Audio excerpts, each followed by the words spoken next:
Hey guys, it's Mike with Games Radar again, and we are here with Dan from Capcom, and he's going to show us a little bit of the gem system for Street Fighter Cross Tekken, which is a little controversial, but it's looking pretty cool too, and he's going to show us the customization stuff too. So. Yeah, thanks for having me. We came here with a brand new build of the game. The game comes out March 6th, as you guys all know. So I wanted to show you guys really one of the core pillars of the game we think is the customization aspects which we put in. So you go to the customize menu here. You'll see here we have something called the gem unit. So as you guys know, the gem system is a little controversial, a lot controversial, but we just wanted to come here and explain the basics in and outs behind the system. So as you can see here, you can equip different gem units for different characters. So let's just go to Ken here real quick. We put in a number of presets into the game. Right. So if you look at the screen here, this one's called attack. And if I switch over, this one's called defense. We got speed. All of this is editable. You can edit all of this, so you can select the gems you want. You can call the name what you want. So and it's per character too, right? So you can have different sets for each character. Right, definitely. So, just talking about the difference between gems real quick. You got boost gems and assist gems. Boost gems increase the parameters of your character, be it attack up, defense up, speed up, and whatnot. Assist gems are made to kind of cover the weaknesses in your gameplay and things we think beginners will really appreciate. Right. So let's just jump into the boost gem menu right here. As you can see with this first gem, the condition is that you need to connect with 5 normal moves, and if you do that, you get a 10% boost for 20 seconds. All of these gems have different conditions as well as effects. So if we jump down to this one you block 5 times to get that same damage output and time. Right, so you have to do something, you don't just get it for free. Right, you don't just get it for free as well.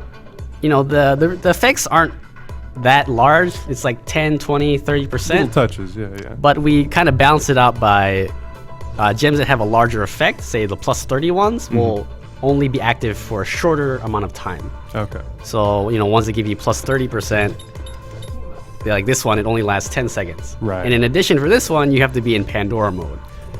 So that's a very specific setup. Right, very specific setup. Change your playstyle to work around. Right, exactly. Yeah. What we really believe is there's no gems that are better than other gems. Basically, it's just different options for how you want to customize your character.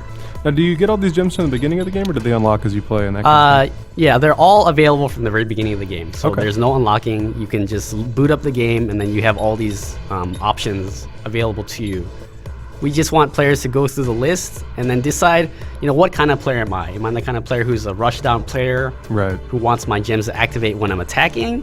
Or am I kind of a defensive player who, if I'm getting hit, let's say I get hit by a lot of, like I'm blocking a lot, and then that's when I want my defense boost to kick in. Right. There's just a lot of options for players to, kind of customize their character to their own gameplay style. Onosan had a good analogy when you were talking earlier, where he was just saying it's sort of like a professional athlete or a sports player and their equipment. Right, exactly. Equipment sort of suits how they want to play the game a little bit. Yeah, so if we go to like a baseball analogy, you got your bat, your shoes, your outfit.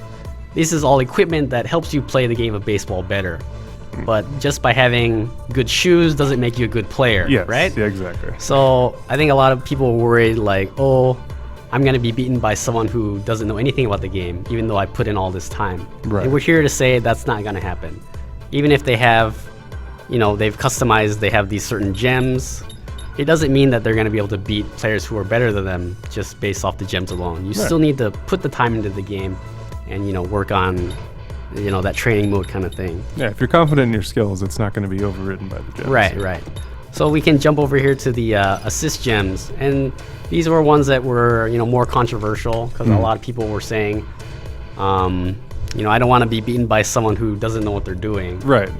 But I think you'll see here as we go through the list that while assist gems do have really good benefits, they have a lot of costs associated as well. So we got the easy input, the super easy input. So for beginners, a lot of people have problems doing quarter circle motions, like spinning pile driver 360 motions.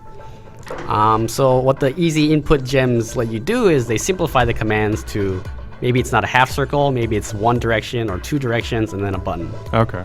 But the penalty is that you have a 10% attack decrease the entire match. Right. Right. Which is huge if you're... Yeah.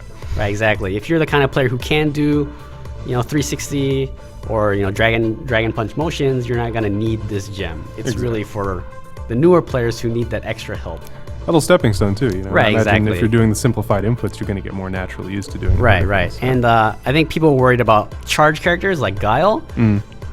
Are we allowing one button, one direction sonic booms? The answer is no. For charge characters, it does not change the charge time. Okay. And it does not change the command. All right. So yeah, you can't do really cheap walking forward sonic boom, sonic boom, sonic boom. Like you can't do that. All right. We got the auto throw escape, auto block. These were also really controversial, but they require the gauge. Right. If you play the game, you realize that meter management is really important in this game, and to have your meter being constantly drained by this auto block gem is something that's actually a really huge penalty. Right. And it doesn't work when you run out of meter, right? Right, exactly. Once you get your meter drained, then it's no longer going to save you, so you're going to have to learn how to block eventually. Yeah.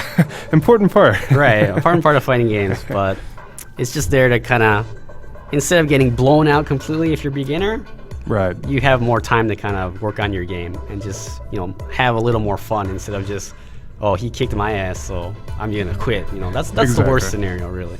And there was a color customization mode real quick? Yeah, if we go back to the main menu here. I know a lot of people were requesting a color edit mode, which we've implemented into this game. Okay. So you can see here, it's available for all characters from the very beginning. So we jump in the view right here real fast. It pulls up the color edit menu. All of this you can save and give it, title. Right. So we can customize the skin, different parts of the clothes, headband, belt. He's got the hair, the gloves. If you want to, if you want old man Ryu, you can give him white hair. These are kind of things that you can do. If you want to make him a little sunburn, we can do that too. But yeah, so you guys are definitely trying to put as much customization in exactly. as possible, That's right? really a really large theme of the game. Yeah. Not only with the gem system, with things like this as well.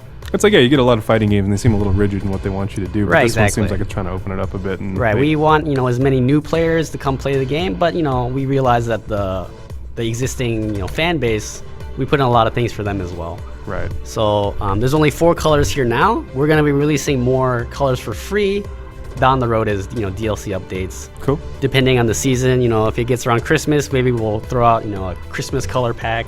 Red and things green like Ryu. Yeah, just for the fans to enjoy. So I hope everyone looks forward to getting new colors to customize their characters with. Cool. Yeah, well, I think that's plenty for now. But thanks for showing everything off, Dan. Street Fighter Cross Tekken, March 6th.